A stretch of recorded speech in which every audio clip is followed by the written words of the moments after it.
the material of the given lens and the radii of curvature R1 and R2 of the two spherical refracting surfaces of the lens is what is known as the lens maker's formulae. Today in this video we shall be deriving the lens maker's formulae for a convex or a converging lens. Before proceeding on to do the derivation, we shall first understand what are the necessary assumptions to be made while deriving the expression for the lens maker's formulae. The first important assumption is that given lens should be a thin lens. Second important factor, the aperture of the given lens should be thin enough. Third important factor is the given object should be a point object and it should be placed on the principal axis of the given convex lens.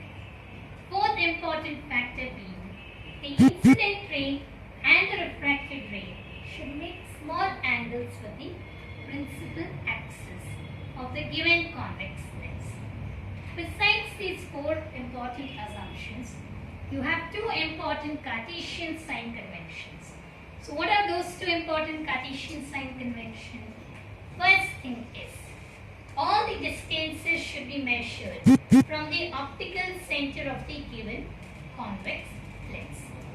Second important factor, all the distances measured in the direction of the incident light should be taken as positive, whereas those distances which are measured in the direction opposite to the incident light should be taken as negative. So keeping these factors in mind, let us now go on to derive the expression for the lens maker's formula for a convex or a converging lens. So here we shall consider a convex or a converging lens such that Z prime is the principal axis of the given converging lens. It has two spherical refracting surfaces xp1y and xp2y. Let us assume that the lens is made of a material having refractive index n1 and it is placed in a medium having refractive index n2 such that n2 is greater than n1. Now let us divide the lens into two equal halves, considering two different refractive surfaces xp1y and xp2y. Now for refraction at xp1y, O will act as a point object which is placed in the rarer medium when compared to the refractive index of the medium of the lens. Now when a ray of light is incident on the first refracting surface xp1y, then the incident ray will be incident at xp1y at the point A, such that OA is the incident ray. Now from the concept of refraction we know that when a ray of light travels from a rarer to a denser medium, then the refracted ray bends towards the norm. On the vice versa, when a ray of light travels from a denser to a rarer medium, then the refracted ray will bend away from the normal. So keeping these factors in mind. Now, since the ray of light is moving from a rarer to a denser medium, the refracted ray AB will bend towards the normal. The normal which we have considered over here is nothing but AC1. Such that, now comes the Cartesian sign convention. All the distances should be measured from the optical center of the given lens. So this P1, C1 is nothing but the radii of curvature R1 for the first refracting surface xp1y, such that OC will behave as an object distance which is equal to u. Suppose given that if the second refracting surface xp2y was absent, then the ray would have travelled along the direction ABI1 such that the final image would have been formed as I1 and I1 serves as the real image for the object O. But because of the presence of the second refracting surface, such a thing does not take place.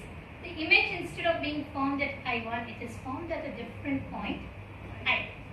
Now, for the first case, since the object lies in the rarer medium, we know from the concept of refraction at a spherical surface, when an object lies in the rarer medium, the given refraction formula is given by minus n1 by u plus n2 by v. But here the object distance v which we have considered is equal to v1 and not v. Why not v? Because the final image is formed at I and not at I1. So here we have taken the object distance as equal to u and the image distance as equal to v1, which is equal to n2 minus n1 by r1, where r1 is nothing but the radii of curvature of the first refracting surface xp1. Now, because of the presence of the second refracting surface xp2y, the final image is not formed at point I1, rather it is formed at some other point I, which will serve as our final image. Now, for the second refracting surface, your AB will act as an incident ray, which is placed in the denser medium. Or in a way we can say that the given image I1 acts as a virtual object for the given image formation at I. So your I1 acts as a virtual object for the second refractive surface xp2 and y, such that the final image acts formed at some point I. So what is happening? When the ray of light moves along AB, it is something like the given ray of light is traveling from a denser to a rarer medium. When a ray of light travels from a denser to a rarer medium, we know that the given refracted ray will be away from the normal. Here the normal which we have considered is PC2, such that the final image we have measured is equal to Ci, which is equal to V. And the given P2C2 is equal to the radii of curvature R2 for the second refracting surface xP2y. C2I1 we have considered earlier as equal to V1 cell. Now for refraction at surface xP2y, since it is as good as the object is lying in the denser medium, so by applying your refraction formula, you get minus n2 by v1 plus n1 by v is equal to n1 minus n2 by r2. How to remember this equation? Very simple. When an object is in rarer medium, you write down this formula. For an object at denser medium, simply interchange your n1 and n2 position. So when you interchange your n1 and n2 position, first case you have minus n1. So here you get minus n2. n2, n1, n2, n1, n1, n2. Now for the second refracting surface, the given radii of curvature is R2. So R1 should be replaced with an R2 term. Here instead of object distance u, I have written the distance P1. Why? Because the refracted ray AB serves as an virtual object. Or you can say the image formation for the first case I1 acts as a virtual object for the final image formation. So here the object distance u is equal to V1 and the final image distance is equal to V. Now, we can rewrite the given equation as minus n2 by v1 plus n1 by v is equal to minus n2 minus n1 by n R2 term. Why do we take as such? So that from equation 1 and 2, n2 minus n1 can be taken as a common factor. Now I will mark this equation as some equation 1. This is equation 2. 1 plus 2. When I add equation 1 and 2, this n2 by v1 and minus n2 by v1 term cancels. So we are left up with minus n1 by u plus n1 by v. Taking n2 minus n1 as a common factor on the right hand side, we are left up with 1 by r1 minus 1 by r2 term. Next step, we shall divide the above equation throughout by an n1 term.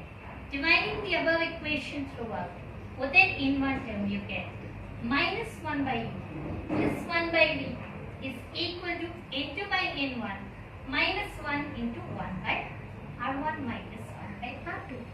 So what is this N2 by N1 term? It is the relative refractive index of the lens with respect to the rarer medium. Relative refractive index of the lens with respect to the rarer medium. So this N2 minus N1 term can be simply written as an N term. Now, when the object is at infinity, we know that the image is formed at the principal focus of the given convex lens. So when u is equal to infinity, v is equal to f. Substituting the value of u as infinity and v is equal to f in this above equation, you get 1 by f minus 1 by infinity is equal to n minus 1 times of 1 by r1 minus 1 by r2. What is the value of 1 by infinity? 0. 1 by infinity is equal to 0. So the second term goes to 0. What have you left out with this one here? 1 by f term on the LHS part, which is equal to n minus 1 into 1 by r1 minus 1 by r2, which is the lens maker's formula for a convex lens. How else can you rewrite this equation? You know that power p is equal to 1 by f if f is measured in meters.